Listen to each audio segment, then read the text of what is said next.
Hello everyone, we're ready for chapter 2, Bones. I just came in from a walk. Jack, Annie, and Peanut looked outside. Snow was falling from a gray sky. The treehouse was in the tallest tree in a grove of tall bare trees. The grove was on a wide white plain. Beyond the plain were high rocky cliffs. I'm cold, said Annie. Her teeth chattered. She wrapped her towel tightly around her. Squeak! Peanut sounded cold too. Poor mouse, said Annie. I'll put you into Jack's pack. You'll be warmer there. Annie slipped Peanut into the pocket of the backpack. We have to go home, said Jack. We need warmer clothes. We can't go home, said Annie. We can't find the Pennsylvania book. Not until our mission is complete. Remember? That's the way the magic works. Oh, right, said Jack. He looked around. There was no sign of the Pennsylvania book that always took them home. Annie peered out the window again. Where are we anyway? She asked. I'll find out, said Jack. He picked up the open book and read the title on the cover. Life in the Ice Age.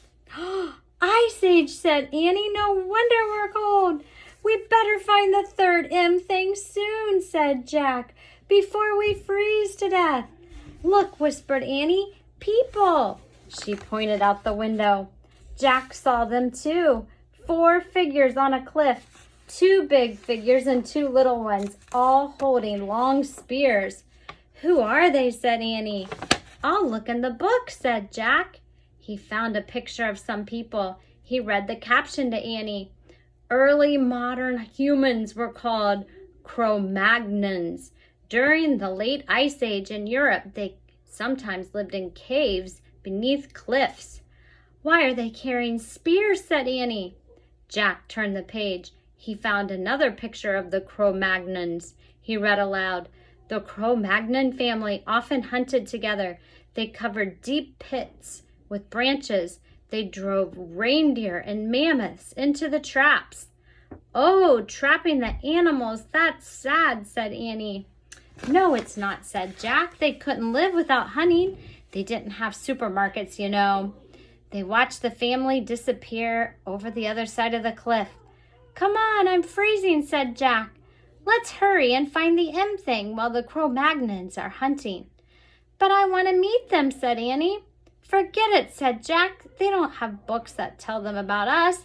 They'll think we're some enemy and hurl their spears. Yikes, said Annie. Jack put away his book. Squeak! Peanut peeked out of the backpack. Stay in there, said Annie. Jack pulled on his pack and started down the rope ladder. Annie followed. On the icy ground, they huddled together. The wind was biting. Jack put his towel over his head. Snow blew against his glasses. Hey, Jack, said Annie, look at me. Annie had put on her swimming goggles. Now I can see, she said. Good thinking, said Jack. Now cover your head with your towel. Most of your body heat is lost through your head. Annie wrapped her towel around her head. We should find a cave or someplace warmer, said Jack. I bet there are caves in those cliffs, said Annie. She and Jack started across the white plain. The snow wasn't deep yet, but the wind was blowing hard. I told you, Annie pointed to an opening in the rocks. A cave! They ran to it. Careful, said Jack. They stepped carefully into the shadowy cave. It was only slightly warmer inside, but at least the wind wasn't blowing. In the gray light, they stamped the snow off their sneakers. Annie took off her goggles. It smells in here, said Jack. Yeah, like a wet dog, said Annie. Let me see what I can find out, said Jack. He pulled out the Ice Age book. I'll look around, said Annie. Maybe the M thing is in here. Then we can go home and get warm. Jack stood by the entrance so he could read the book. This cave is filled with sticks, Annie said.